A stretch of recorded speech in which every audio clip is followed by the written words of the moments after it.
So now reconvene to the regular meeting of the Board of Education at 6 p.m. with Cruz, Na, Gagne, Hernandez, Schaefer present. Before we begin, please silence all electronic devices and note that these proceedings are being recorded. Pat? The board met in closed session from 4:57 to 5:51 regarding conference with legal counsel, anticipated litigation, conference with real property negotiators, a student readmission, student discipline matters, and public employee discipline dismissal release. Pursuant to Education Code 44929.21, the board authorized the superintendent or his designee to issue a notice of non-reelection to certificated teachers identified by employee numbers 27444 and 23936 by a vote of 5-0, with Cruz, Gagne, Hernandez, Blair, Na, and Schaefer voting yes. Additionally, the board, pursuant to Education Code 44929.21, authorized the superintendent or his designee to issue a notice of non-reelection to certificated teachers identified by employee numbers 26104, 26943, 27013, and 27014 by a vote of 3-2, with Cruz voting no, Gagne, Hernandez, Blair, and Schaefer voting yes, and Na voting no. No further action was taken, which requires public disclosure. Thank you, Pat. Leading us in the Pledge of Allegiance tonight from the Ayala Theater, Zoe Adams.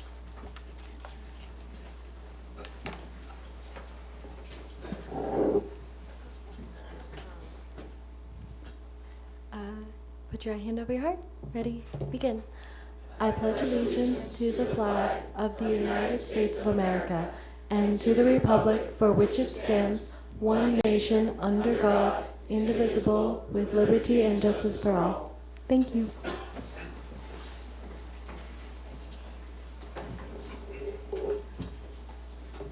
Thank you, Zoe. Moving on to staff reports. Next up is the LCAP annual update, English Learner Progress Indicators. Dr. Clark. President Schaefer, members of the board, Superintendent Enfield, cabinet, and community. We have our fourth update to the Board of Education on our local control and accountability plan. Specifically, we'll be reviewing the English Learner Progress Indicator. The English Learner Progress Indicator is a state metric used to measure the performance of our English learners in State Priority 4. All students, upon their first entry to a California school who identify that another language is spoken at home, is assessed on the initial English Language Proficiency Assessment for California, also known as the LPAC. Students who demonstrate proficiency are classified as fluent English proficient and subsequently are not assessed again. Those who do not demonstrate proficiency are English learners and are assessed annually until they demonstrate proficiency. Here is the formula used to derive at the English Learner Progress Indicator. The sum of the students who take the LPAC that increased at least one level between the current and prior year, and the sum of the students who maintained at least a level 4 between the current and prior year, is divided by the total number of testers in both the current and prior year on the LPAC, yielding a final English Learner Progress Indicator score. The LPAC, which is a data source used to calculate the English Learner Progress Indicator, has 4 possible performance levels, from level 1, minimally developed, to level 4, well developed. However, for accountability levels, the LPI, or the English Learner Progress Indicator, divides up the 4 performance levels into 6 performance levels, yielding from level 1, level 2 low, to level 4. And the goal in California is for our English learners to band up a performance level each year. There have been some key changes to the English Learner Progress Indicator. Just this November 2019, our State Board of Education approved the calculation for this indicator, and the results are reflected on the dashboard and include the results of our English learners who took the exam in 2018 and 2019 school years. Performance is also reported from very high to very low. And for schools and school districts who do not test at least 95% of their English learners are assigned an automatic low status. On the English Learner Progress Indicator, Chino Valley had 58.1 of our students making progress, landing in the high performance level, outpacing our state in the medium level. And the key to the left reports the percentage needed to score in the performance levels ranging from, again, very high to very low. In the next part of our presentation, Yvette Farley, our Director of Access and Equity, will review our demographics for English learners and share the actions and services outlined in our LCAP to support the growth of our English learners.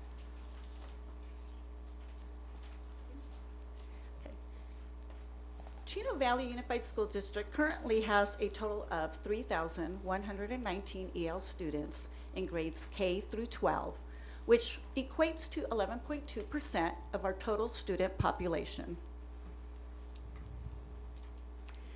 Taking guidance from the California English Learner Roadmap, along with the California Education for a Global Economy initiative, identified on our LCAP are actions and services that have contributed to the language acquisition and academic success for our English learners.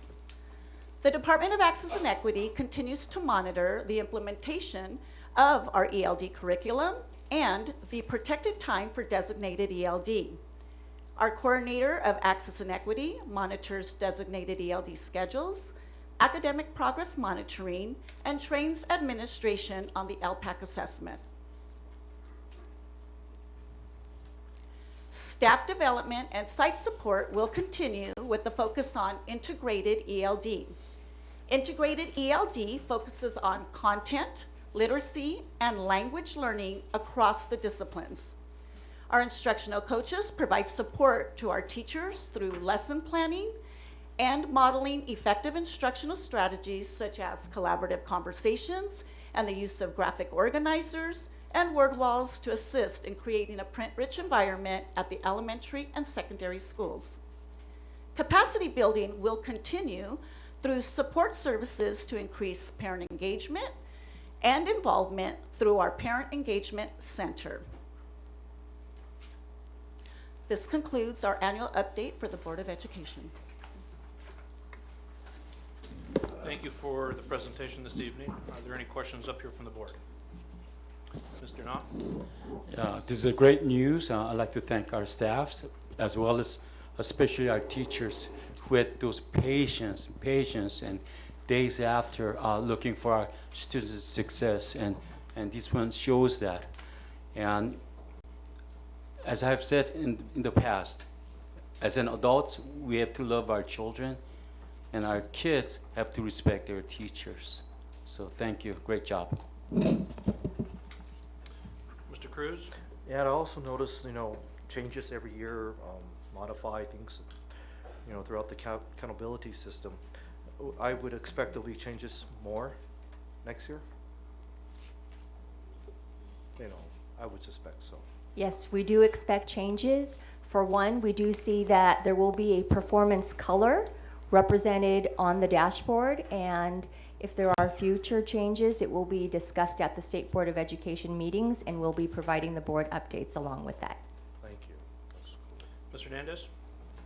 I just have a quick question. On page 10, regarding the staff development that's available to teachers, is that on a continuous basis, or is it as they request it, as the site requests it? How does that work? Yeah, so our instructional coaches are assigned to schools, and it is on a continuous basis. If working with the school sites, there is something that does come up on that for that specific need, then one is a workshop and a training then and support is created for them. By any chance, regarding the demographics of our students, is there an elementary school site with a high enrollment of English learners? Do you have that? You can email it to me, Ms. Farley. Okay, Because I think that if there is a school site that has a high student population, that we need to provide greater support to That- the instructional coach and the I staff. I don't have the exact number, but I can tell you currently, off the top of my head, Anna Borba and Walnut Okay. are two of our school sites that we do pay close attention to. And then do we only have one instructional coach on those campuses, even with a high demographic? Currently, yes, I have one assigned to each one. Yeah, we're gonna have to At the look at that. elementary. In addition to elementary instructional coaches that are assigned to every school, we also have additional instructional coaches that provide additional support services for our schools that have high designations of English learners. So yes. Okay, So because Anna that was my Borba- concern. If they only had one, but they have a high demographic, that it would be unreasonable to expect quality staff development or on a continuous basis with just one instructional coach. Yes, so they Okay. essentially have 2 additional instructional coaches are assigned just to that school, to those To the schools. two. Okay, Yes. thank you. Mr. Knott, round 2. Yes, just the other night, I was at Preserve Community Center, and there was a father teaching his child, and he said he was a first grader. And of course, he was an English learner. But now I'm thinking of it, if we could do more to communicate with our parents and get their input as to growth of our students would be much more beneficial for the whole family. And our schools too, we do have representation for our staffs, district office. We have the CSA representation there, and of course our teachers. But our students, who's their representation? It'll be our parents. So let's promote more parental participations and take their advices. Thank you. That's it, no other questions. Thank you very much for the presentation.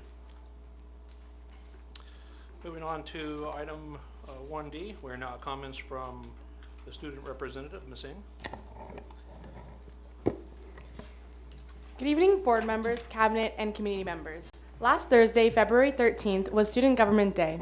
It was an extremely successful event, and we thank each school site, the cities of Chino and Chino Hills, and the district for participating and planning it. The students involved learned so much about how school administration and the cities work, and we are very grateful for our experience on that day. At the last Superintendent Student Advisory Council meeting last Tuesday, February 11th, we discussed the conclusion of our district-wide Got Kindness campaign. We are excited to plan the closing of the year with our final 2 meetings and have big things in the working. We plan to carry on the legacy of having a kindness campaign and continue to foster empathy and collaboration on all of our school campuses. Now for the high school reports, let's begin with Chino Hills High School. This week, Chino Hills has been anticipating their Renaissance Rally tomorrow, which is jungle themed. They had a spirit week leading up to the rally. Tuesday was Tacky Tourist, Wednesday was Mamba Mentality to celebrate Kobe Bryant, Thursday was camo or animal print, and tomorrow will be dressed as a jungle animal or wear class colors. Good job to Renaissance and ASB for their hard work. Also, tomorrow, Chino Hills Choir is having their Cafe Serenade, featuring students performing solos and duets. Tickets are $5 and include coffee, tea, and desserts. Come out to support Chino Hills Choir. At Don Lugo High School, there was an AP class information fair today in the MPR where students learned about the 18 different AP courses currently offered and were able to speak with teachers about requirements and helpful words of advice. In other news, Don Lugo Band now has its own website, which is donlugohsband.com. Additionally, parents and family members of seniors can purchase senior dedication ads in the yearbook. Space is limited and time is running out. At Chino High School, Club Hope presents their 2020 wellness workshops. The next event will be on February 25th, where they will have Unity Circles presented by Lucia Gibbs and Kathy Deal. Additionally, students interested in yoga as a PE credit or elective can now sign up for the 2020-21 school year. In senior news, on February 25th and 27th, there will be grad night ticket sales in the student store. Students who have not yet purchased tickets are recommended to do so on these dates before prices go higher, pending availability in April. At Ayala High School, our annual Pennies for Patients drive for the Leukemia and Lymphoma Society concluded today. This fundraiser brings attention to pediatric cancer patients. We strive to top our total from 2019, which was $3,290. The winning fourth period class with the most money donated will receive an Olive Garden lunch. Last year, the winning class had a total of $526. And so we're very excited to see what we came up with this year. Our boys soccer team won their CIF quarterfinal match this week and will face off in the CIF semifinals on Saturday. Good luck, Bulldogs. Ayala Varsity Jazz placed third at the USA National Championships. Great job. Follow the Ayala Counseling team on Instagram at Ayala_counseling for college preparedness info and helpful tips and reminders leading up to the end of the school year. In other news, Ayala Dance Production will have their Junior Dance Day on February 22nd for boys and girls aged 5 through 14. They will learn to dance and will perform at the annual Spring Dance Concert in April. With that, thank you for listening and have a great rest of your evening. Thank you, Ms. Eng. Moving on to item 1E on comments from employee representatives. Brenda Walker, ACT President. No comments, thank you. Mr. Hernandez, CSEA. No comments. Tom Mackesy, Champ.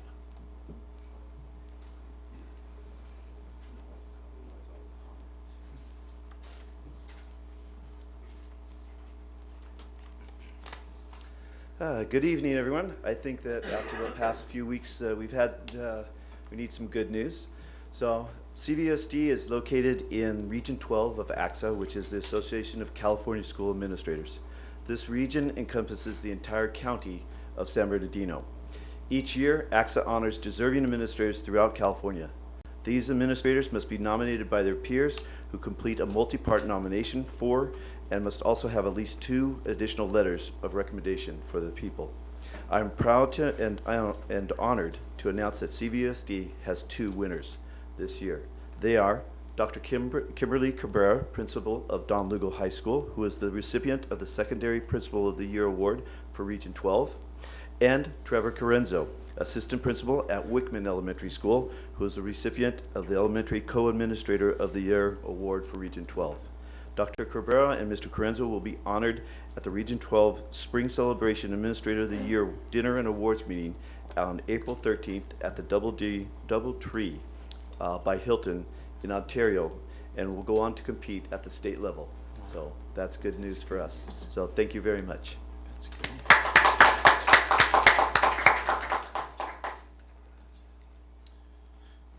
Thank you, Mr. Maxey. Now on to item 1F, comments from the audience on items not on the agenda. Pat, are there any speakers on non-agenda items? 15 requests to speak. 1-5? 15. Speakers will be called in the order the request was received. Please listen for your name and be prepared to approach the podium. Any comments on agenda items will be accepted during consideration of that item. Once the board has commenced deliberation on an issue, speaker cards will not be accepted. The board is very interested in your comments, but please bear in mind that the board typically does not respond to comments during this time on the agenda as it is reserved specifically for public comments. Individual members may respond during board member comments at the end. Additionally, the board does its best to support the public's right to address its elected officials. It is also important that the board conduct its business in an orderly and fair fashion, as provided by Board Bylaw 9323. In the event that any unusual amount of speaker cards are submitted for any item, the board will hear up to 30 minutes of comments. In the case of non-agenda items, the board can, if it chooses, hear the remainder of the comments after all business has been conducted. Ms. Hernandez, will you please explain the light system? Yes. Speakers, you have 3 minutes to address the board. Limit remarks to new points. Begin comments at the green light. The yellow light indicates you have 30 seconds remaining. The red light means your time is over. Please adjust the microphone as necessary. And audience members, please refrain from making comments while speakers are at the podium. Please note that Board Policy 1312.1 outlines the procedure for anyone who wishes to file a complaint against a district employee. The first speaker is Ilya Bekalo, followed by Jacob Smith, followed by Michaela Estrella.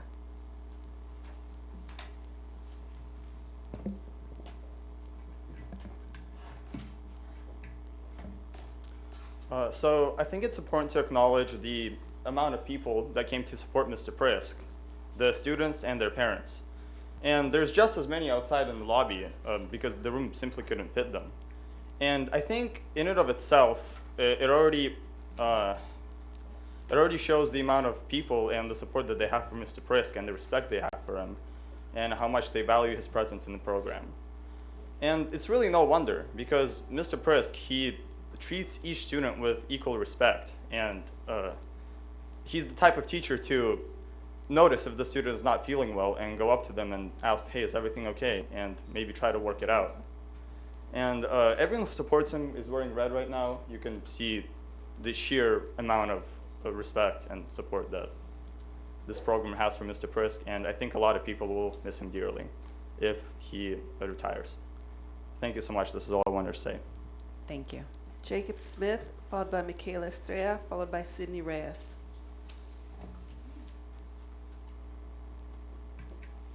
All right, I don't have too much to say, but I just want to explain. All of us here, we were shocked to our core to hear about the news of Mr. Prisk not coming back next year. And we weren't shocked because he's a good man, which he is. Mr. Prisk is one of the best men I have ever met before, and he is a really, really good man for many reasons. And I'm sure many people will talk about that. But that isn't the reason why all of us were shocked. The reason we were shocked is because he is a good teacher. He taught all of us so much about theater, expression, everything about it. And that really touched a lot of hearts and touched a lot of lives forever. I've been in the theater program for years. I've had many other theater teachers like in the past. None of them are even close to Mr. Prisk. He used to be a paid actor, and he knows the theater world inside and out. So if anyone is more qualified to teach theater at Ayala, it's him.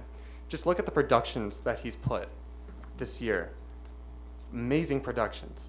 And if all these kids coming out to speak right here, right now, they're about to tell you how their lives have been touched by this man.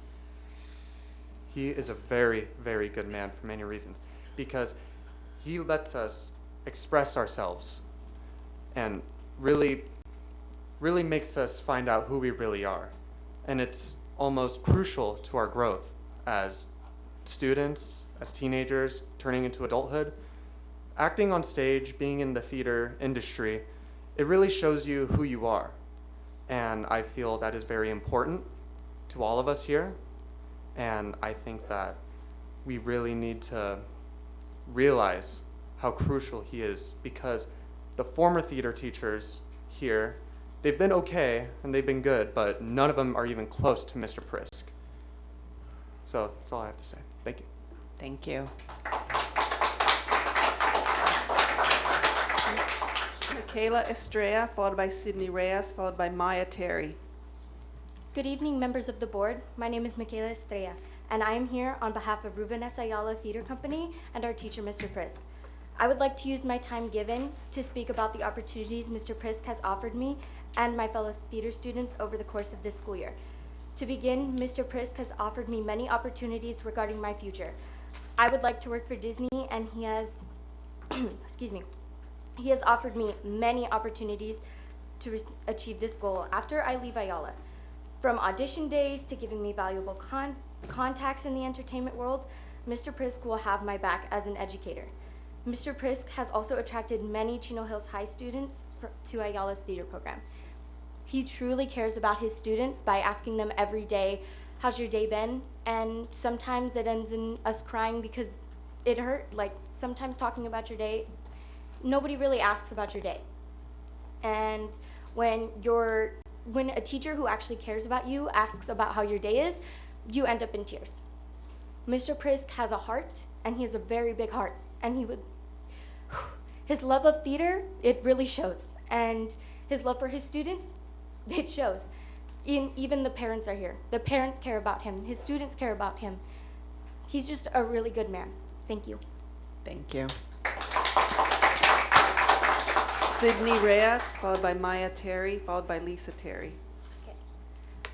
Good evening, everyone. My name is Sydney Reyes. I'd like to take a moment to say thank you very much to the board and the council members for giving us their time, as well as the community for allowing us to voice our opinions and let us express ourselves further. So to start off, I went to Lila Spriggs Elementary School for 9 years, and I was around the same group of kids, the same group of 90 students my entire life growing up.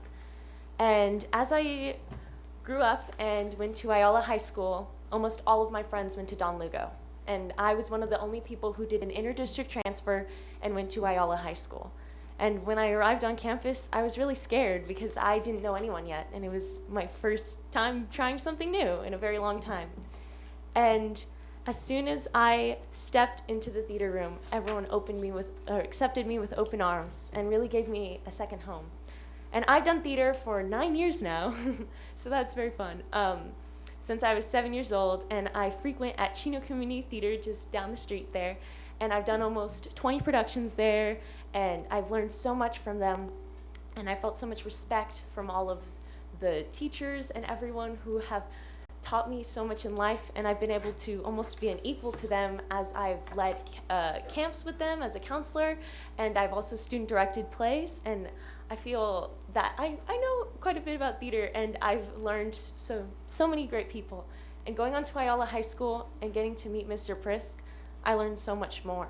Not only did the theater program give me another family, but Mr. Prisk also found a different way. Instead of making theater so complicated and so calculated, he knows how to make things simple. It's the way it is. He teaches us, and he finds ways of things that we understand, instead of making everything all complicated and getting us all in our heads about getting everything perfect. He lets us allow ourselves to not be perfect and to figure out who we are and truly express ourselves. And that's why I think it would be a real shame if he wasn't there next year, because I want to take theater next year, and I'll be really sad if he's not there. So thank you very much for your time. Thank you. Maya Terry.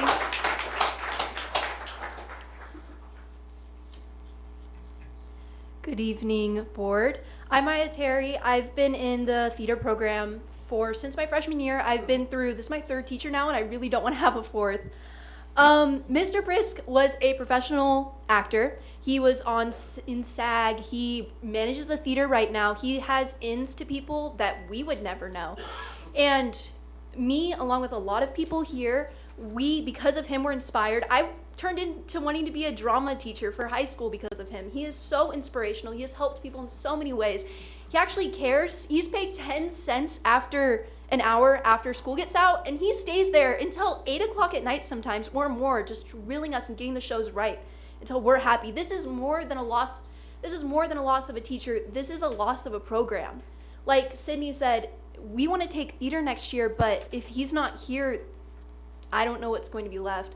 Mr. Prisk only knew about this because someone in the district told him about it. Apparently it was listed under an English teacher job, and so no theater teacher knew about it, so no one really applied for it other than English teachers. Last year we had an English teacher, and they can't teach the same. Mr. Prisk has taught us more in the first 3 days of school than we learned for 2-3 years. It's shocking to see someone who cares so much and to do so much and to be so qualified being with us, little high school kids, instead of actually being a manager at his theater. He's taken time out from there to help us. We're reinstating National Thespian Honor Society, which is a very prestigious award society for thespians, and we're only doing that because he has inspired us to do it. I'm hopefully going to be president of it. And with that, we can be more prestigious, but we can't do that very well if we don't have a theater teacher next year. We're going to Fullerton competitions with National Thespian Honor Society. There's special competitions that we can go to get scholarships and to get special offers. He's a mentor to a lot of people. He takes time for us. He buys cup of noodles and forks for us and has little microwaves so when we're hungry we can eat his food. And that's all of his own money. Today he just spent $300 on costumes because we don't get any funding from the school. We have never gotten a dime from the school. We do all of this on our own, and I'm sure you know that 3 main stage productions takes a lot. And I hope that you guys can see the gravity of this situation. Thank you. Thank you.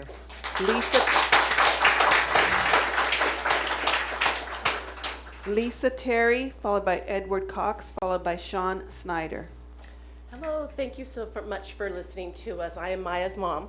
I am the Isla Theater Company Booster President as well. And as you know, we're the ones that support and finance the theater program, and we work so hard. We have full-time jobs. We come home, and my second full-time job are these kids. I love these kids, so I might cheer. Forgive me. I love them. They are my kids. I'm Mama Terry to them. The reason we want to talk to you is because when we learned that there was a possibility that we were going to lose Mr. Prisk, this was absolutely horrifying to the students and the parents. I have had more parents tell me that they've seen the growth in their kids this year that they've never imagined. Their kids have matured, they've developed into fine young adults, and they are contributing this to Mr. Prisk's influence on their kids. We cannot replace him. You cannot hire another theater teacher to replace him. That person, I truly do not believe exists. And so we're pleading with you to ignore Mrs. Yarboy's recommendation and retain him next year, because this program has made huge leaps this year. We are bridging the gap between athletics and performing arts. There is an actual physical division on this campus, as you know, and there's a psychological division. This is starting to be bridged because of him. We have athletes in place this year, and they're loving it. This attitude of inequality and discrimination on this campus, as we spoke with Dr. Park last year, and she was very helpful and very understanding. There is a true discrimination on this campus. It is so sad that it's between the organizations. Our Alice in Wonderland play poster banner was up on the fence advertising our play, and the Poly football put their banner on top of ours and covered it up. This is a psychological problem that is prevalent on Ayala campus. And Mr. Prisk is the first person who's starting to create signs of maybe we start getting some unity on this campus, which is vital to any campus, regardless of what the program is.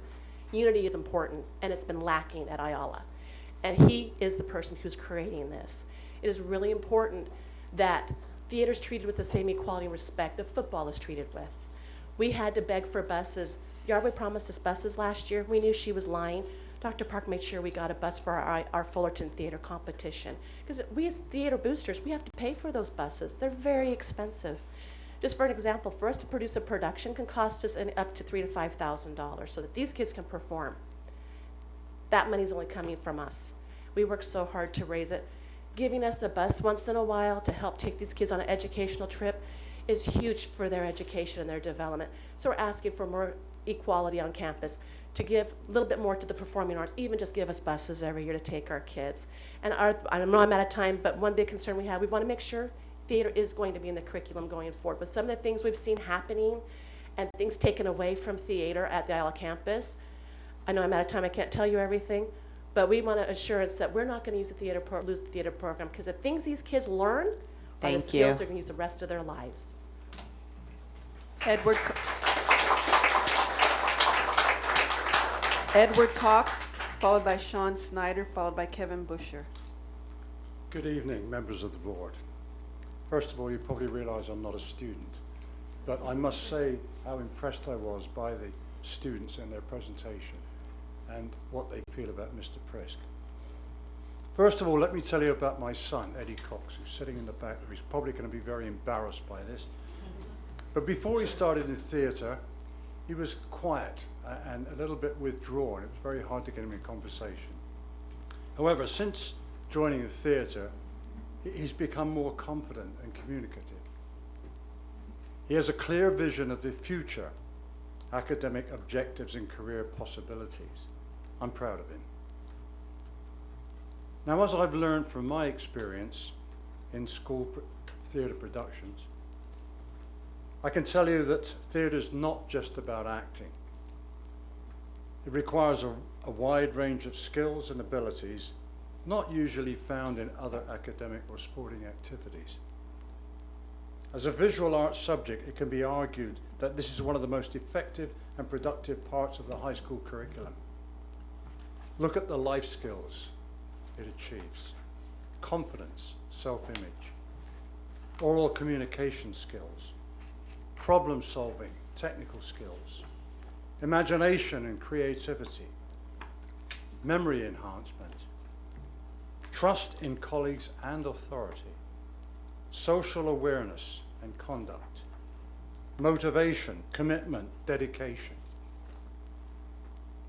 cooperation and collaboration, responsibility, team building, leadership, initiative and adaptiveness, acceptance of rules and self-discipline, the ability to learn quickly and correctly, respect for colleagues and authority, the ability to work under pressure, time budgeting and meeting deadlines.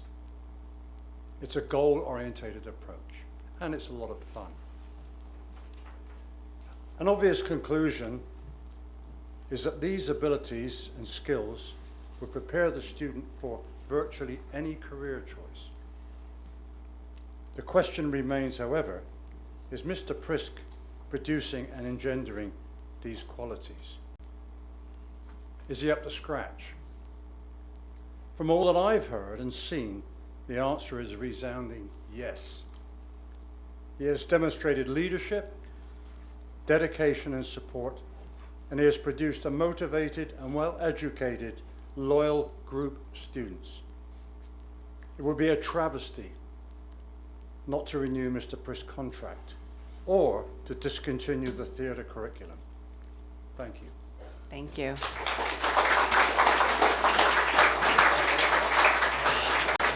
Sean Snyder, followed by Kevin Busher, followed by Roy Schaffwiesen. No, he said no. I just can't see the light with it there. Good evening. My name is Sean Snyder, and I'm a parent of 2 children at Butterfield Ranch. During closed session, I read this letter, but I just wanted to reread it to really reinforce my support and my wife's support for Dr. Ochoa, Miss Marchbanks, and Mrs. Chavez at Butterfield Ranch Elementary, because they're exceptional teachers. We've personally witnessed their commitment to excellence in the classroom on numerous occasions, and I just really wanted to take another moment to reiterate that our daughter is in the Mrs. Marchbanks' class right now and consistently comes home every day with new enthusiasm for reading and learning. Mrs. Marchbanks is an amazing, loving teacher, and she's involved in our PBIS program. And she's in charge of the spelling bee also at our school, teaching our children, how to spell and how to be proud of their academic success. My daughter is I guess all I can say about Mrs. Marchbanks is I am indebted to her for her dedication to my daughter's education. And she's an incredible teacher. Now, Dr. Ochoa, from day one, he stepped up to working with Butterfield Ranch and took over when we had lost a parent volunteer for our 100-mile club, teaching our students how to be active. He leads by example, I'd say, if I were to say anything. He's a leader. He's involved in our green team at the school, which is a recycling program that helps teach our children about sustainability and respect for our environment. He's an approachable, relatable, and the kids love and respect him. And he's also our school's only male teacher, and studies show that for young boys to see a male role model in the front of the classroom, it can positively influence their development. And we've seen this firsthand, personally, with my own son. I really have. Now on to Mrs. Chavez, pardon me. She's not only a teacher at our school, but on the PBIS committee as well. And she's also a Butterfield Ranch Elementary School mom. Before she became a BRE teacher, she was a BRE PTA mom and heavily involved in our school and its success. She's a vested interest in seeing the school succeed, not only from being a parent, but also a teacher. And she's devoted really to teaching our students how to be, committed to their education, but also to their peers and the learning environment. So ultimately what I wanted to say again, if I had just a moment, is that these teachers at Butterfield Ranch, they really embody a lot of things, but most importantly, they embody the core mission, vision, and values, I believe, of the district here at Chino Valley Unified School District. And I would just hope that you hear my words again. I wanted to just Thank share you. and reiterate. So thank you for your time.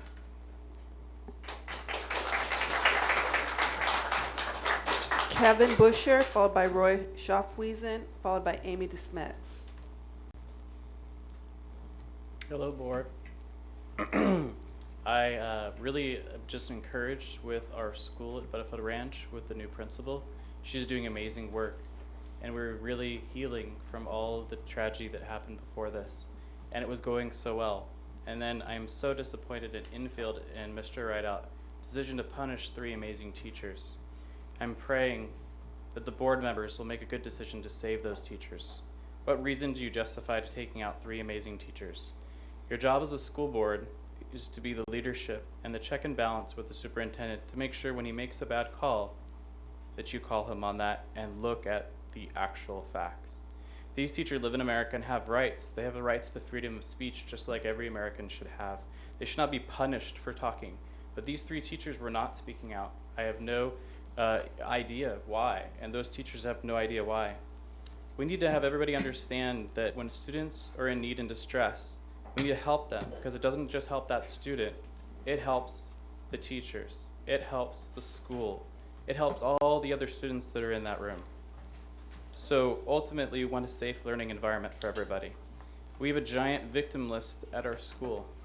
We have Mr. Bennett, who wasn't supported or counseled, and ultimately, over a year, apparent things were not going correctly and needed help. Miss BC did not get supported. There was no aide in the room until 2 weeks before the incident happened. There was no behavioral support. There was no training. She was in urgent care without supports. The 2 teachers, Miss Curry and Handis, that were in teacher jail, I'm assuming for speaking up. I don't know why. The students not getting the aid sooner and not getting all the helps they need. I really want us to move on to the positive message, but I really want you to hear the first. Positive message is thanks for the superintendent for spending an hour and a half the other day and 35 minutes this morning talking with me about what things we can do to improve this. Unfortunately, this bad news really hit us hard and kind of is hard for me to give this positive message at this point. But I'm happy to learn about his Brief Academy that really pulls kids out and for 10 weeks really works on what's going on with that kid. That's an amazing program, but we need to get that furthered. We need more kids in the program. We need to improve the process to help these wonderful kids. They're crying out for attention and help. They're not crying out and throwing things because they're bad kids. They're throwing things because they need attention and help. These kids need help. We help the kids, we help the teachers, we help the school. This is very clearly a situation where that kid was not being supported. The teacher was not being supported. We didn't want Bennett to actually leave. We wanted Bennett to be able to be counseled and worked with. We weren't trying to take anybody out. We got called an angry mob, but we weren't an angry mob. We were out there very cordially laughing and having a wonderful time discussing things that can improve this school. Get the parents back. Thank you. Roy Schaafwiesen, followed by Amy DeSmet, followed by Deborah Woolery. Good evening, guys. I just want to really thank you for the opportunity to come before you and be a voice for our children. It's not my voice that I want you to hear. It's not my name that I want you to know. And it's not any particular teacher that I want to speak for, because I'm sure that, as you all know, you've gone through things to get in the position that you've been. And every day I tell my children, go and do your best, son. And I got 2 kids that I love dearly, just as each of these parents do, as each of your parents did. And I just want you, if you can, to that basic premise that we all learned, put yourself in the other person's shoes. When you're thinking of this, don't think from the position that you've already had. And I don't want to come accusing anybody, because I don't know all the facts. What I do know is I have 2 children I love. I want to have the opportunities that I've been afforded. This is a great country. I love our community, and that's what we're fighting for. We're not fighting for ourselves, we're fighting for the community, so the next generation can have the community. We love where we live, and we want it to remain. It's important that we have the energy and the vibe of being together. It shouldn't be, parents against, any particular board member or anything of that nature. All I care about is that the voices that are heard with the intent to be heard and listened to. No predispositions, no meaning I want to accomplish this. All we want to accomplish is what's fair, what's just, what is right. I named my son Justice because I want to have a just kid. I took it from the Bible because I didn't want to think of the name. I let God do it. I try to tell him every day, do your best. I don't want to tell him, do your best, son. I lost both teachers. I have a 3rd grader and a 5th grader, Miss Hernandez and Miss Curry. I've kept their minds right. I've kept them out of all the things. You know, my son came to me one day and he told me, Daddy, somebody told me that Mr. Bennett just wants to replace the teachers with young teachers. I didn't have anything against the man. I didn't agree with everything, but I knew that was false. And I was upset at my fellow community for letting one of the children say that, because that's all of our responsibilities. What I care about is giving them a chance to have a fair evaluation of adults. I don't want them to look at adults and say, hey, my teacher left and she wasn't willing to fight because she didn't get to say bye. They're all wondering what's going on, just as we all are. Nobody knows what happened. That's the hardest part. Maybe you do, maybe you don't. Maybe there's a just reason that we don't know about. It's neither here nor there. What matters is the kids come first. I read this thing several times when I came in here. Several times. I'm sure you guys read it. I hope you don't walk past it every day. I highly doubt you do. I think you're all here because you care, because your parents made you that way or life did. It says right here,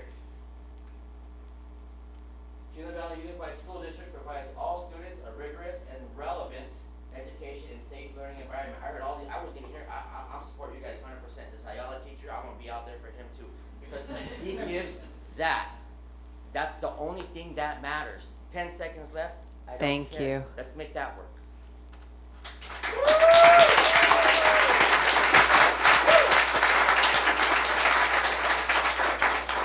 Amy Desmet, followed by Deborah Woolery, followed by Annette Deming. Good evening. I have spoke at the last 2 board meetings on behalf of my daughter's kindergarten teacher who did not receive the support she needed to deal with the behavioral problems of a child in her class. During the closing comments of the meeting on February 6, 2020, Ms. Irene Hernandez-Blair questioned why the board had not heard anything regarding the issues with this child's behavior prior to January 2020 board meeting. While I cannot speak for other parents with children in that classroom, I personally waited until January because I was giving Mr. Bennett a chance to handle the situation following our conversation in December.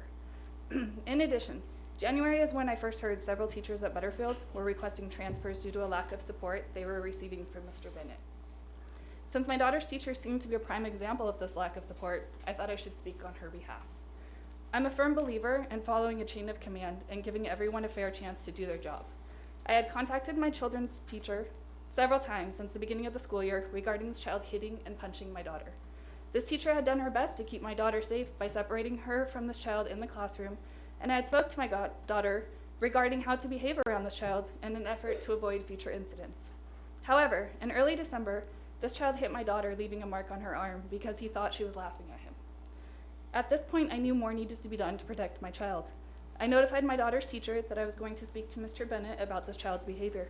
Her teacher forwarded my message to Mr. Bennett, and I received a call from him first thing the following morning. Although Mr. Bennett wasn't able to tell me anything due to confidentiality laws, he did say the school was working on the issue with the child and thanked me for reaching out to him. Several hours later, I spoke to my daughter's teacher, and she was unaware of my conversation with Mr. Bennett. I would think a parent's concerns regarding a student's behavior in the classroom and the safety of their child would be something a principal would immediately discuss with the teacher. Mr. Bennett spent a lot of time in this teacher's classroom, and Superintendent Enfield gave the impression he was familiar with this child's behavioral issues at the end of the January 2020 board meeting when James Knott asked him to look into the issue with this child, and he stated, "We're working on this with HR." If Mr. Enfield was aware of the behavioral issues with this child, why were the board members not informed? Is it the parent's job to inform the board of these situations? Or did someone at the districts fail to communicate these issues? Last weekend, the Champion newspaper published another article about Butterfield Ranch Elementary and the allegations against my daughter's teacher. Once again, it was mentioned state laws limit the actions that can be taken by a school district. While Subdivision K of Education Code 48900 prohibits the suspension of a child in kindergarten through 3rd grade for disrupting school activities or willful defiance of teachers and administrators, I believe this child should have been classified under Subdivision A, which states, a pupil shall not be suspended from school or recommended for expulsion unless the superintendent or the principal of the school in which the pupil is enrolled determined that the pupil has committed an act as defined pursuant to any of the subdivisions A through R. A1, caused, attempted to cause, or threatened to cause physical injury to another person. A2, willfully used force or violence upon the person of another except in self-defense.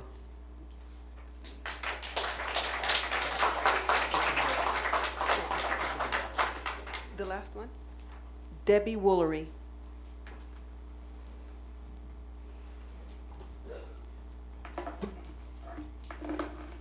Good evening. I'm here tonight to share with you what an amazing journalism program exists at John Lugo High School. Over the years, the Quest News student reporters have done some great things, and I wonder how much our board, district, and community really know. I mean, truly know just how fantastic this program and their advisor, Mrs. Annette Deming, are. They are actively involved in scholastic journalism and participate in national writing competitions every year.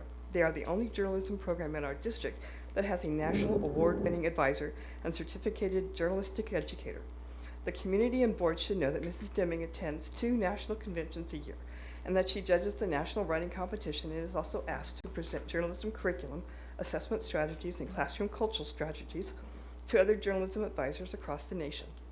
Recently, Quest News has had the first student reporter and photographer submit a story to the Chino champion, and the champion agreed to publish their first ever student piece on our Student Press Freedom Day event. The event required the Quest News reporters to unite an entire campus in a demonstration of their right to free speech by publicly voting on 9 controversial issues. The experience was a fun one. The Quest News was personally congratulated by the Student Press Law Center in Washington, D.C. the very next day. But there's more. Mrs. Deming got her student journalists involved with the mentoring program supported by the Los Angeles Times. This is an online mentoring program where the LA Times is interested in how the news is told from a high schooler's perspective. At Don Lugo, there are 7 reporters and 1 photographer who have signed up to be a part of the mentoring program in hopes of being published. In 5 months, 5 student journalists have been published by the LA Times High School Insider 6 times. Let me repeat that because it is so fantastic. Our Don Lugo journalism students have been published by the LA Times 6 times. Gary Garcia, Edward Lilly, Aiden Deming, Kathy Ortiz, Valerie Torres have all been published with the help of their photographers, Ceslaya Baca, and their editors, Diego Cruz and Anthony Winslow. What's so amazing about this opportunity is that it comes with direct feedback from the editors of the LA Times. And 4 times a year, they meet with their LA Times editors face to face. Our students are learning how to network with industry professionals, and they are becoming true journalists. There are personal relationships established and fostered by Mrs. Deming, which is yet another testimony to Mrs. Deming's work with the students. Mrs. Deming is providing a remarkable opportunity for our students and for those students who are 4-year university bound. She is giving them a national and real-world platform to express their passions while demonstrating 2 very necessary skills, writing and communication. I have heard people in the community say, if you want to go to engineering, go to Don Lugo. If you want to go into ag science, go to Don Lugo for that. And I can confidently say that the community of Chino should also be saying, if you want to go to journalism, you go to Don Lugo for that. Thank you. Annette Deming. Ma'am, real quick before you start, please. We have reached, actually exceeded our 30 minutes for the non-agenda items. We have 3 speakers left, Pat? Including her, it's 3. Okay. If I could ask for consensus from the board to continue? Yes. Yes. Okay. Thank you, ma'am. Well, thank you very much. My name is Annette Deming. I'm the advisor of Quest News. Thank you, Debbie Woolery, for those very, very nice words about myself and my program. I am extremely proud of those student journalists. I'm even more proud of, God, I love those kids. The program that we've built at Don Lugo. So I just wanted to make sure that the board and the community knew that there's a new page up on the Don Lugo Quest News website. Our Quest News website is dalquestnews.org, and there's been a brand new page added that is now called the Los Angeles Times High School Insider. And on that page, you can see pictures of all of our student journalists that have been published with the Los Angeles Times, as well as hyperlinks for every story that's been published that goes directly to the Los Angeles Times. So I'm excited to share that with you. Thank you very much. Thank you. Kyle Kramer, followed by the final speaker, Cynthia Moran.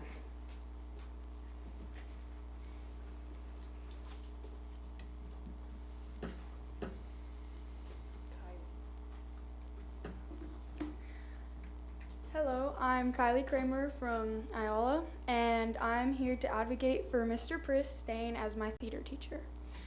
This is my first year at a public school, and coming in, I was freaked out because, you know, private, public, and my one thing I wanted to do was be in theater. And I've done sports my whole life. I've never done theater once. And coming in, I didn't know if I was going to get a teacher that would understand me and understand that I needed help and I needed to get where I need to be now. And coming in, when I first met Mr. Prisk, he was the nicest person I have met probably in my entire life. He was just so genuine to me, and coming in, he really, really welcomed me. And I play softball, so he gets around my schedule because I am in the newest musical, Beauty and the Beast, and my games and my practices, they go overtime, so he schedules times for me, just for me, to practice and rehearse with him so I can get where I need to be. And I've never met anyone that has put so much effort into working with me. And I just think it's ridiculous that because of a couple intro classes that he's going to be fired because they don't know how to act. And I just think he's just a great teacher and just needs to be with us. I wouldn't want anyone else being my theater teacher. And that's all I got to say. Thank you.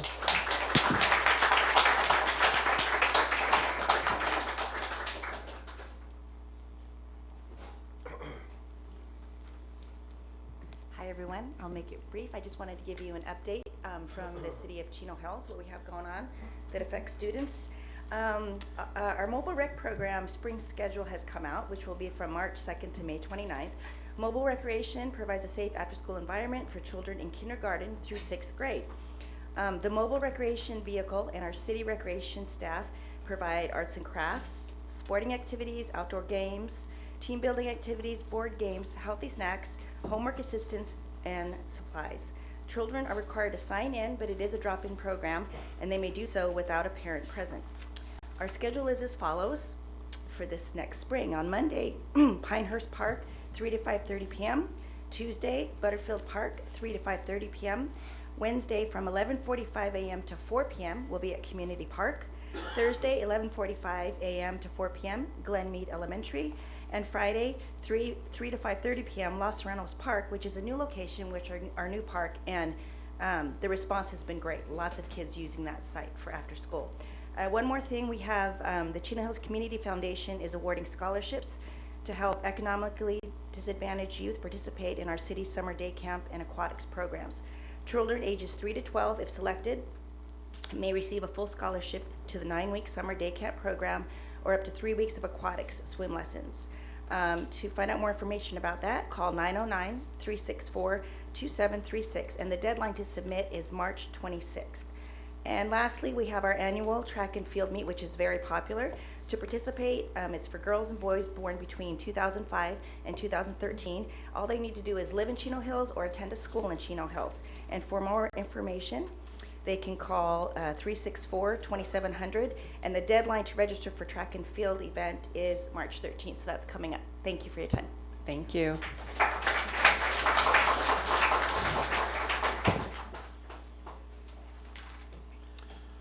Great. Thank you very much for everyone who provided comments to the board this evening. We're now at changes and deletions. Pat, are there any changes or deletions? The following changes on the agenda.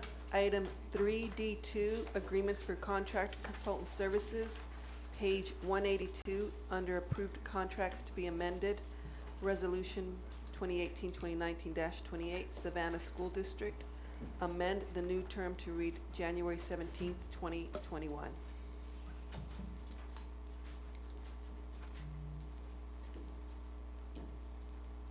Thank you, Pat.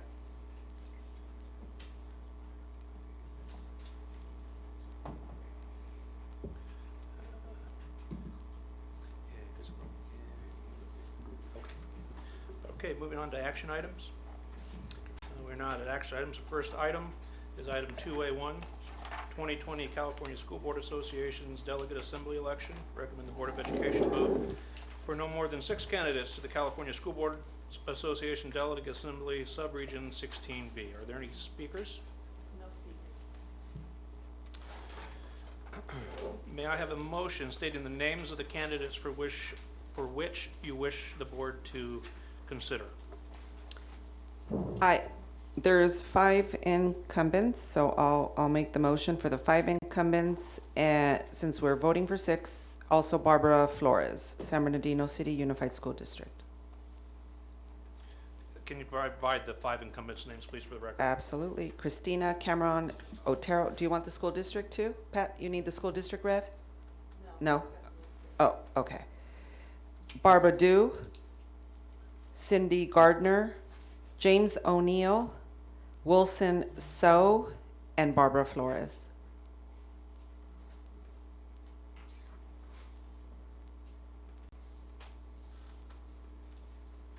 Are there any other names board members wish to have considered? I'll second that motion. Okay, comments or questions? Seeing none, we will vote. All in favor? Aye. Opposed? Vote is 4-0 with Mr. Cruz absent at the moment. And preferential.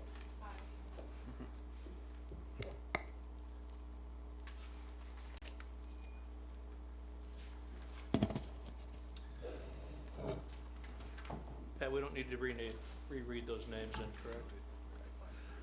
Item 2A2, the 2020 Richard Gerd Educational Hall of Fame inductee. Recommend the Board of Education approve Michael Finkbeiner as the 2020 Richard Gerd Educational Hall of Fame employee category recipient. Are there any speakers? No speakers. May I have a motion? So moved. So moved. Mr. Na on the first and Ms. Hernandez on the second. Are there any questions, comments? Seeing none? Well, I have a comment. Everybody loves that man. He really deserves. Whole family, matter of fact, is in the business of serving our students. So I feel really grateful for the whole family. Congratulations. Any other comments? Seeing none, we'll vote. All in favor? Aye. Aye. Opposed? Preferential? Aye. Motion passes 5-0. Next item, item 2B1, approval of the grant of the corporation property from the Chino Unified School District Land Acquisition Corporation and acceptance of said real property subject to confirmation of the release of any and all encumbrances on the corporation property and delegate authority to the superintendent or the superintendent's designee to execute the public agency certificate of acceptance and to do any and all things necessary to execute and deliver any and all documents which the superintendent or the superintendent's designee in consultation with legal counsel may deem necessary or advisable in order to consummate the acceptance of the corporation property. Recommend the Board of Education approve the grant of the corporation property from the Chino Unified School District Land Acquisition Corporation and acceptance of said real property subject to confirmation of the release of any and all encumbrances on the corporation property and delegate authority to the superintendent or the superintendent's designee to execute the public agency certificate of acceptance and to do any and all things necessary to execute and deliver any and all documents which the superintendent or the superintendent's designee in consultation with legal counsel may deem necessary or advisable in order to consummate the acceptance of the corporation property. Are there any speakers? No speakers. Wow. Break after that one. Do I have a motion? So moved. Ms. Hernandez on the first, Mr. Na on the second. Are there any questions, comments, or discussion? All in favor, aye. Aye. Opposed? Preferential? Aye. Motion passes 5-0.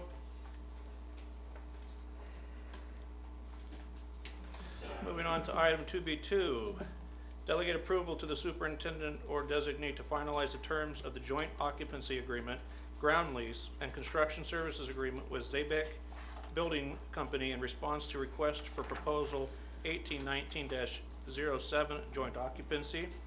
Recommend the Board of Education delegate approval to the superintendent or designee to finalize the terms of the joint occupancy agreement, ground lease, and construction services agreement with Zeebeck Building Company in response to request for proposal 1819-07 joint occupancy. Are there any speakers? No speakers. Board members, before we go any further, there is a short presentation by staff. Mr. Shura? Yeah, sure. Thank you. Good evening, President Schaefer, board members, Dr. Enfield, cabinet, and community and staff. So tonight's presentation is on a joint use venture to build a new district office on some property that we own in exchange for a long-term ground lease, also on some property we own. So this presentation will take you through past history up to where we are today. When I say past history, this goes back 33 years. I started here 30 years ago, and I heard rumblings of it back then, but it's always just been, rumors and rumblings and nothing more. So background information, beginning in late 1980s, from 1987 through 1994, the school district began experiencing exponential housing growth, which drove the need for additional schools. The Land Acquisition and Capital Facilities Corporations were created, and the district land bank was born. Utilizing certificates of participation, the district purchased 233 acres of land throughout Chino Hills, and South Ontario, and the land was banked for future school sites and a new district administrative office.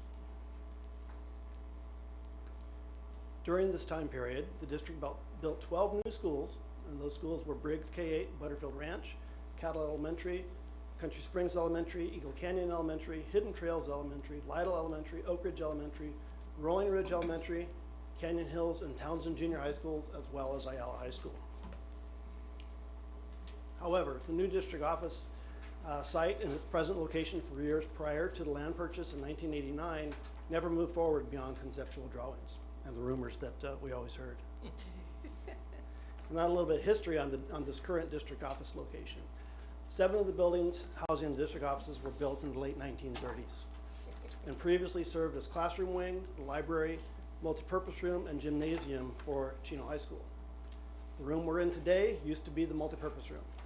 The DES hall next door was the gymnasium, and then you can, as you drive by on Riverside Drive, you can kind of see what looks like classroom wings where some of our other departments are. Additionally, we've got 12 buildings that were formerly used as adult school classrooms. Those are all portable buildings. And then one of our buildings, known as the San Diego building, was previously used as a bank building in the city of San Diego, and the district purchased it in the 1970s. And that's where some of our offices are also located. From 1995 through 2005, the district built an additional 6 schools on properties that were acquired through the land bank. And those 6 schools are Chaparral Elementary, Lytle Elementary, Rhodes Elementary, Wickman Elementary, Woodcrest Junior High School, and Chino Hills High School. The district received 100% reimbursement for the cost of the land from the state for those 6 schools, and the money that came in from the state was used to pay down the COP debt. Just last month, January 2020, we made our final payment on the COPs, and we no longer have that debt. 2006 to present, now a little more recent history. In 2006, the district and the developer discussed the feasibility of a developer-built district office building on a 13 3/4 acre parcel, land bank parcel on Yorba Avenue in Chino. Due to the economic downturn, those discussions came to a halt. In 2011, with the recession over and the growing economy, developer interest in the same property started to grow. In late 2017, we were approached by a developer regarding a joint use project in which the developer would lease the Yorba property from the district and in turn construct a new district office building for the district.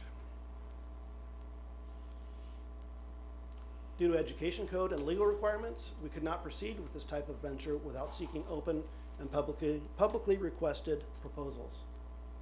So in 2018, we issued a formal request for proposals, or RFP, for a new developer-built district office building on Ramona Avenue between Buena Vista High School and Professional Development Centers 1 and 2 in exchange for a long-term ground lease of the 13 3/4 acre Yorba property.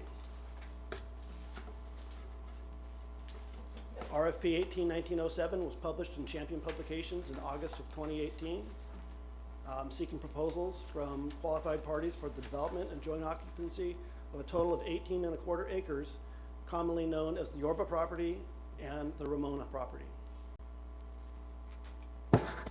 More specifically, and in accordance with California Education Code, Section 17515, and at no cost to the district. When I say no cost, zero, nada, zilch are the terms that always come to mind. The successful respondent will design and construct a new 60,000 square foot, 2-story office building on Ramona Avenue between, as previously mentioned, between Buena Vista and our professional development centers. And in exchange, the successful respondent will enter into a 66-year ground lease of the Yorba property and will build at their cost a 300,000 square foot warehouse building, which they will in turn lease out to a third party. In response to the RFP, the district received proposals from 5 different developers. The district staff carefully reviewed and ranked each proposal, and we've now successfully negotiated with Zeebeck Building Company to move this project forward.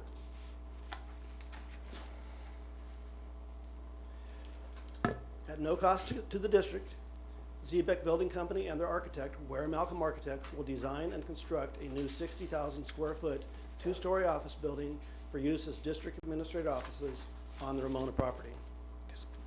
In exchange, the district and Zeebeck will enter into a 66-year ground lease on the Yorba property, and Zeebeck, at their own cost, will build a 300,000 square foot warehouse building, which they will in turn lease out to a third party. The agreements, there's 3 of them, and they're thick. We've got the joint occupancy agreement, which allows Zeebeck access to our Ramona property and allows them to construct the new office building for the district. There's a construction services agreement, and this print is really small, I apologize for that. That lists the agreed upon requirements of Zeebeck for the construction of the district office project. And then the ground lease agreement spells out the requirements of Zeebeck and the 66-year ground lease of the Yorba property and the construction of the warehouse building. Now we get into the good stuff. So these are the properties in question. We've got Ramona Avenue on the west, Yorba Avenue on the east, Buena Vista High School on the south, Professional Development Centers 1 and 2 on the north. This is the 13 3/4 acre Yorba property, and then the 4.5 acre Ramona property between Buena Vista and PTC 1 and 2. The new district office building located on Ramona Avenue will go in that slot there. And then the warehouse building that Zeebeck would build would go on on Yorba Avenue. And then this is a site plan, kind of a rough draft of the building, the district office building on Ramona Avenue. Includes a new boardroom that seats 162 people that want to attend, so they're not overflowing out into the hall, hopefully, as well as offices for a number of our departments.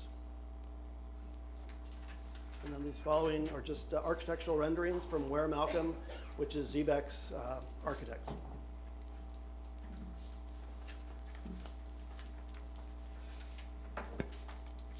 And with that, I open it up to any questions. Thank you for the presentation, Mr. Cichera. Are there any questions or comments from the board?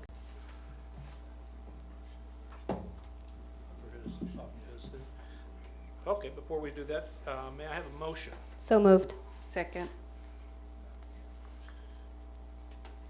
Now, are there any comments or questions? Ms. Gagne. Thank you for the presentation. So first, I just want to confirm, because this sounds too good to be true, that this is going to happen at no cost to the district. That's correct. I'm elated to hear that, because I cannot tell you how many people don't come down here because they get lost in the maze that is this district office, and I think that it should be a place where people walk in and feel welcome and can at least navigate to where they need to go. So very excited that we're able to make this happen. Thank you. Ms. Hernandez? It's been a long time coming. I've been here, it'll be 8 years, right? And I've been hearing about this for 8 years. So I'm glad that at some point, staff everyone will have a better place to report to work, because these bungalows in the back aren't very appealing, and there's only so much sprucing up that, you know, can be done. So I look forward to the finished project, whenever that may be. But thank you for all of your time and effort that you've expended on this, because it has been several years in the making. And the timeline is approximately 2 years from board approval. Okay. Thank you. Mr. Knott. Yeah, I'd just like to pitch in one thing. As we are drawing the plan, I'd like to see and include a space that could be used by students to hold their club meetings, etc. Because sometimes their access is very limited, and if we could make a focal point so where we can have lots of students gather and do club meetings, I think that would be very beneficial. Thank you. Mr. Cruz? Yeah, you know, I like to, you know, dream a lot, you know, as a child, wishing these certain things would happen. And knowing the function of the business will be moved over there.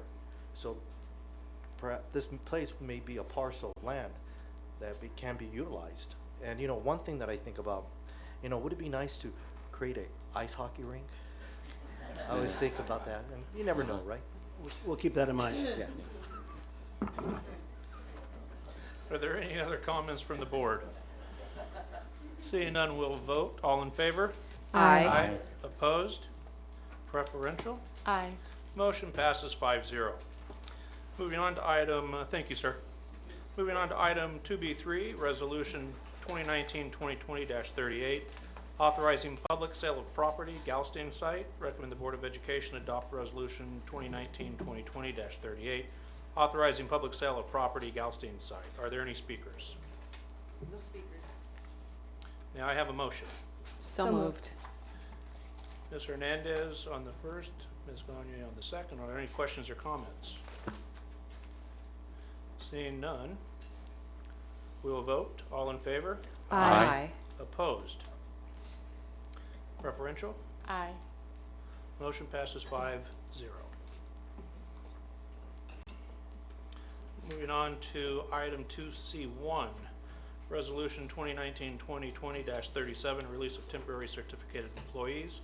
Recommend the Board of Education adopt Resolution 2019-2020-37, release of temporary certificated employees, and authorize the superintendent or his designee to send notice of release to employees effective date June 30th, 2020. Are there any speakers? No speakers. I have a motion. So moved. Moved by Ms. Hernandez, a second. Second. Seconded by Ms. Gagne. Any questions or comments? Ms. Hernandez. I just want to clarify that these are our temporary certificated employees, not probationary employees, specifically our temporary employees. Is that correct, staff? Yeah, No that's probation. correct. Thank you. Any other questions or comments? Just to piggyback on that, Dr. Enfield just confirmed that these folks already had a limited contract. It was for the one-year contract. Yes, when they're hired, we make it very clear to them that it's just for this school year. Any other questions? Seeing none, we'll take a vote. All in favor? Aye. Aye. Aye. Opposed? No. Nay. Preferential? Aye. Motion passes 3-2.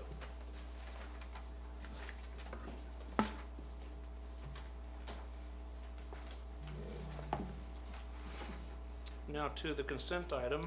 Pat, are there any speakers on consent items? No.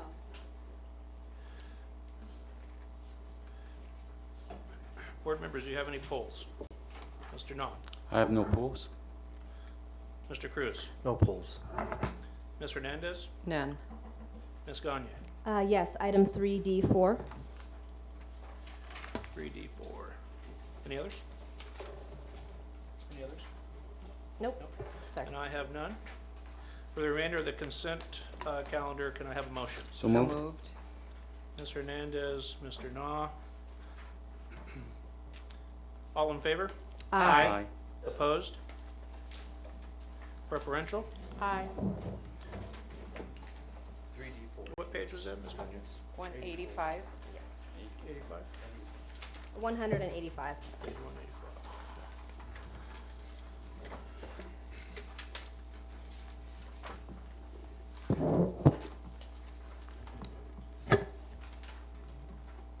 I can make this quick. If I can find it.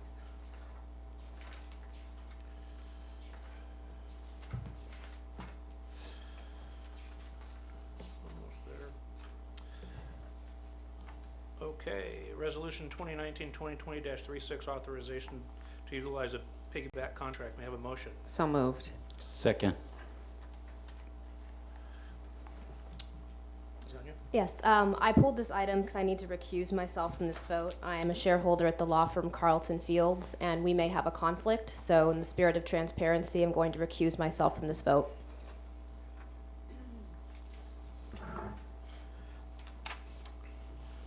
Is there any other questions or comments? All in favor? Aye. Opposed? Motion preferential? Aye. Motion passes 4-0 with one recusal.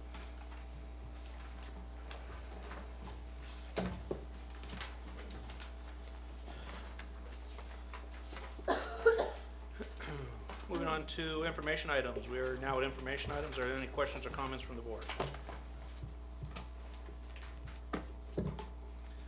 Seeing none, we will move on to communications. We are now at communications. Before we get started with communications, I'd like to remind the board members that we do have a land acquisition corporation meeting immediately following our comments, so please stay on the dais. Mr. Cruz. I'll make it real short to the point. You know, thank you, Ms. Rillery. If you want to go to journalism, go to Don Lugo, and she's exactly correct.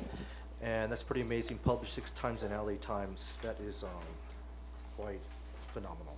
Good job.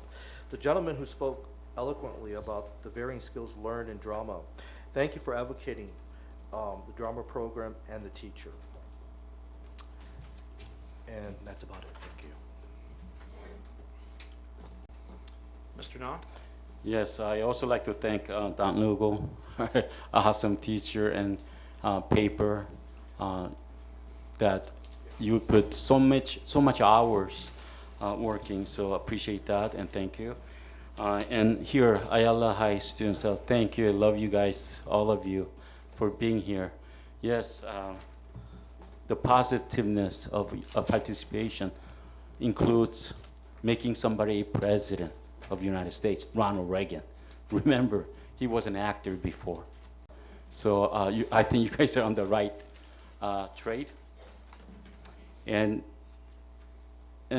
I'd like to ask Dr. Enfield, we need to show a commitment and support for this program at Ayala. And I think they're very talented students we have here.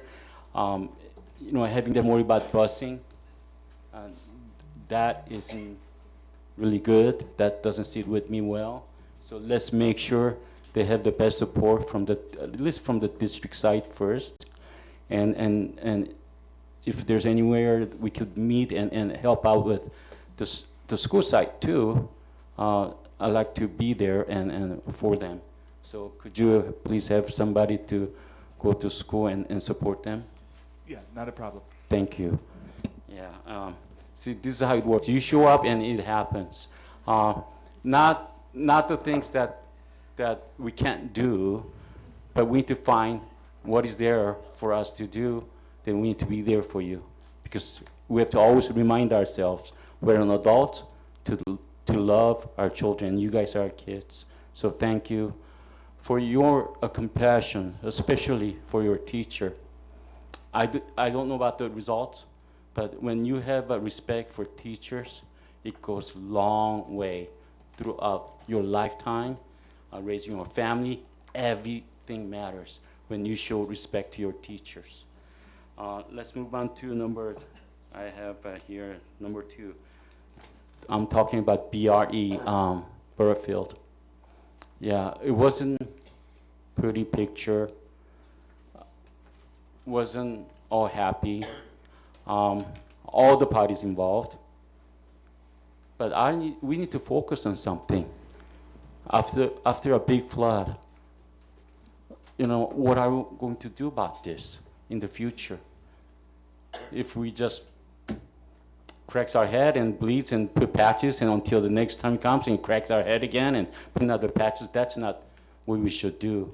I'd like to ask Dr. Enfield to bring out our policy review against bullying, against fellow students, and especially for our teachers and staffs and adults. That should not be there. I believe the Sacramento people are meeting, and wasting our time to hurt our schools and our students and our family. So having our students here, I have a hope in you guys, so you could be a change. They're there to bring out the sex ed that then need to be fixed, but with altered motives, and how they balance the budget. If you know the detail, it's terrible. How we get the money, how it's distributed among different districts. It's not about supporting the goodness. It's wrong. So I'd like to have that review. If session as a possible, if we need to have that, or as an information item, so we could regurgitate and get those community support to strengthen our district policy against bullying.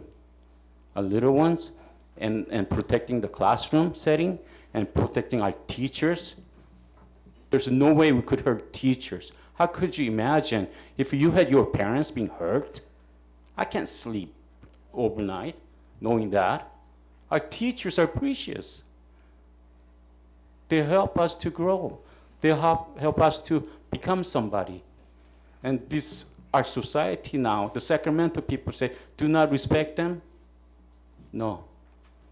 The rain falls from the sky. It doesn't go from the ground up. So we need to go back to the basics, and let's fight against the bullying and protect our kids from Sacramento. And lastly, our security personnel are finally receiving the vests to protect themselves so they could protect us. And I'd like to see it in a faster manner, because some of people are waiting. And I'd like to have Dr. Enfield talk to our department head and make sure that happens, so that they'll be protected and they could protect our teachers, our principals, and our students.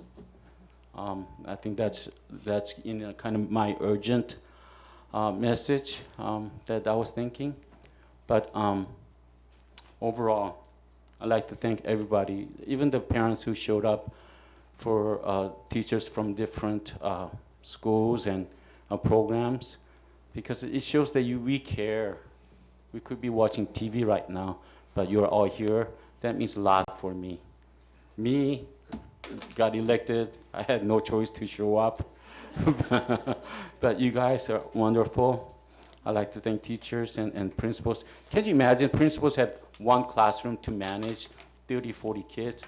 What about the principals? They got 1,000, 2,000 kids.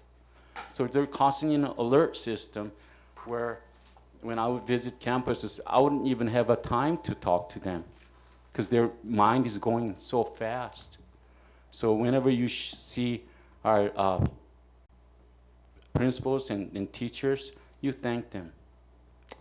This is my report for tonight. Ms. Hernandez.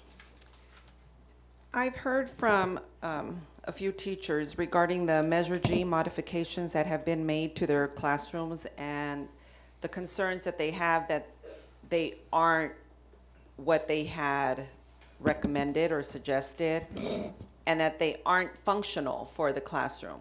So what I wanted to know was whether there was a mechanism for them to provide their input. It may be a little too late since the modifications have been made, but they're feeling as though all the time and effort that they spent submitting their input was all for naught.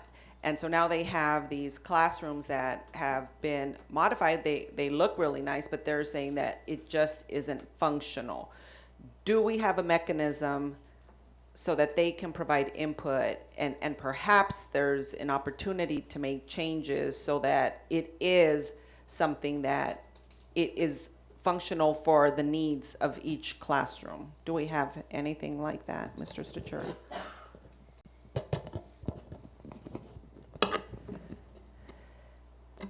Yes, we do. We do have the site meetings, typically not involving teachers or the support staff, but we do meet with the principals, and they have always provided input that they've gathered from their staff. It's unfortunate that not everything can always be implemented, all the ideas that we receive, because there are some that come way out in left field. Right.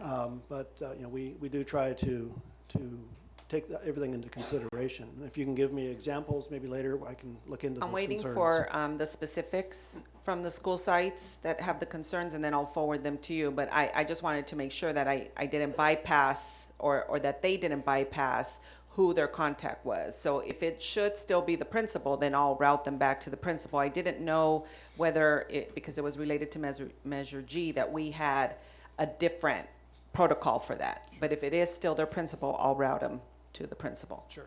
Okay. And one thing we do try to do too is, we're not building a custom site for every school site. There's got to be some parity. So what one site may want, another site doesn't want. But we try to make a blend of everything, so they're all getting something similar. So. Okay. Thank you, and I'll forward that to you. There are just two things that I wanted to share. This Saturday, Chino Branch Library is having their grand reopening, and the first 100 people to attend will receive bags, I guess City of Chino bags. So they will have this grand reopening from 10 a.m. to 12 p.m. on Saturday the 22nd. Additionally, the Festival of the Arts is being held at Magnolia Junior High School, February 25th from 6 to 8, and February 26th from 5 to 7, and I encourage the community to support the arts. In addition to supporting our Ayala, drama students, it's also important to support at the junior high level, because then they seek, to participate in the arts at high school level. And that is all I have. Thank you. Ms. Gagne? First of all, I'd like to thank everyone that came tonight. I appreciate all the students who showed up. I'm sure you have tests and everything else you're preparing for, but I appreciate that you came. And whenever students come up and speak at the dais, some of you definitely weren't nervous. Clearly, the drama program is working for you. But I appreciate that coming up here and speaking in front of adults can be overwhelming. I also like to thank the parents that came tonight. You guys have been taking your time to communicate the issues at your school sites, and I appreciate that. I have a brief comment. We clearly have been having issues at Butterfield Ranch Elementary, and an investigation has been launched. And one of my goals is that we conduct a thorough investigation. It's a disservice to everybody involved, primarily the students, which is my concern in running for this office in the first place, is that we are concerned about student safety and student well-being. But we are in the middle of an investigation. So investigations take time. And I wouldn't want to do a cursory investigation and wrap this up in a week and say, guess what, here's what happened or didn't happen, and not give the team that's investigating the time to talk to all the parties who are involved, get the facts straight, and come up with a determination for moving forward. Because regardless of what happened, clearly there's some issues that emerged. Clearly they could have been addressed a different way. We have to move forward. And my hope with an investigation is that we have a lessons learned and we have an action plan for moving forward. So I have received many phone calls and many emails, all over the map on issues at Butterfield Ranch, issues at other school sites, and I just want to address that. The reason I am not addressing some of these emails is that there's an active investigation, and I'm not going to hide behind privacy and confidentiality. I spend my entire life as a lawyer doing that, so I don't need to keep doing it up here. But I do want to make clear that I just want to give time for the investigation, for the teachers involved, for the students involved, for the parents involved. That way we come to a just resolution and have a real plan moving forward. Because my fear is that if we don't take our time, we're going to overlook another issue. It's going to roll into the rest of the school year, the following school year, and we're back here again having the same conversation because we didn't address an outstanding issue. So I just want to acknowledge that I am aware of what you're saying. I'm reading all your emails. I'm getting phone calls. I appreciate you approaching us outside of the board meetings. I'm trying to respect the process. If the process doesn't work, then it's my job to upend the process. But as of right now, there is an investigation going. It's been going on for a couple of weeks. Having participated in investigations in my line of work, doing something for a couple of weeks is not going to get all the results. So I'm sure things will happen incrementally through the next couple of weeks that will satisfy some of the concerns. But I just want to address that because I don't think that has been addressed. And again, I'm not trying to avoid questions, but we were elected sometimes to make hard decisions. I could come up here and tell you everything you wanted to hear, but then I'm not doing a service to everybody. And sometimes people are going to be mad at me and sometimes they're not. So I do appreciate everybody coming. Again, I know not all the decisions we're going to make in this and other situations are going to make everyone happy, but I do want to make sure that at the end of this, for the rest of the school year at Butterfield Ranch and for the next year, we don't commit the same mistakes. And I think that's utterly important for the students and student stability. Thanks to everyone and have a good night.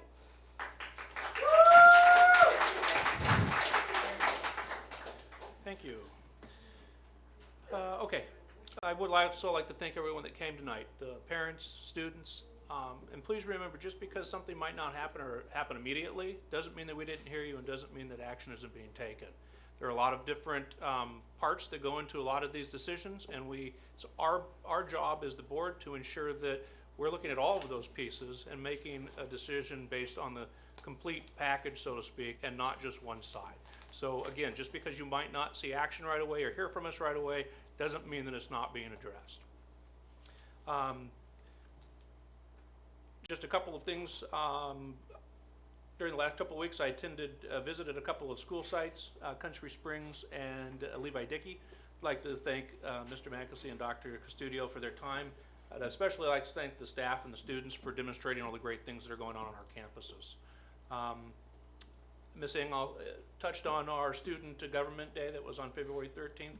I'd like to put a thank you out there to our city partners, City of Chino Hills and City of Chino, and the Fire District, for their help and participation in the program. Since we partner with them, we are afforded the opportunity to provide opportunities for a lot more students to participate. They're filling the roles of board members, of cabinet members, of superintendents, of mayors, of council members, of fire chiefs, police chiefs, and looking at the different jobs that all of these folks do in municipal government. And so I got a lot of great feedback, and so thank you to all of our staff that participated and took the time to help put it together. And the last thing is our science fair out at Woodcrest at Junior High last night. There were some awesome projects on display. It was district-wide, so it ranged from age groups. And unfortunately, I was not able to stay for the award ceremony, but I can tell you in looking at the projects and talking with the different students, everyone that participated was a winner because they did a fantastic job. There are no committee reports tonight, so I will adjourn the meeting at 7:38. Board members, please stay seated as Mr. Cruz presides over the Land Acquisition Corporation meeting. Directors of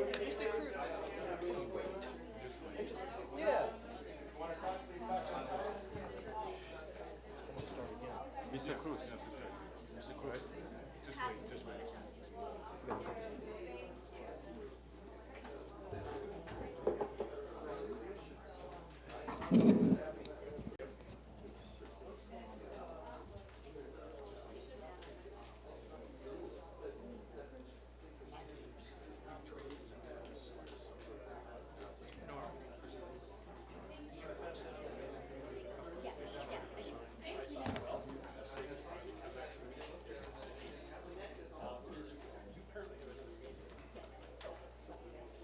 the regular meeting of the Board of Directors of the Chino Unified School District Land Acquisition Corporation, Thursday, February 20th, 2020 at 7:40 with Ganger, Hernandez, Na, Schaefer, and Cruz present.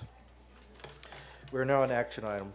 Chino Unified Valley District Land Acquisition Corporation transfer of real property to the Chino Valley Unified School District. Recommend the Chino Unified School District Land Acquisition Corporation approve the transfer of real property to the Chino Valley Unified School District. Are there any requests to speak? May I have a motion? So moved. Mr. Null, second. Ms. Ganger, comments, questions? All in favor? Yes. Aye. Aye. Vote passes with a vote of 5-0. Next item, final item. Minute of the December 12, 2019 Land Acquisition Corporation organizational meeting. Recommend the Board of Directors approve the minutes of the December 12, 2019 Land Acquisition Corporation organizational meeting. Are there any requests to speak? May I have a motion? So moved. Second. Me, Andrew. Comments, questions, all in favor? Aye. Aye. Passes 5-0. The business of Land Acquisition Corporation is now concluded. Adjourn the meeting at 7:45.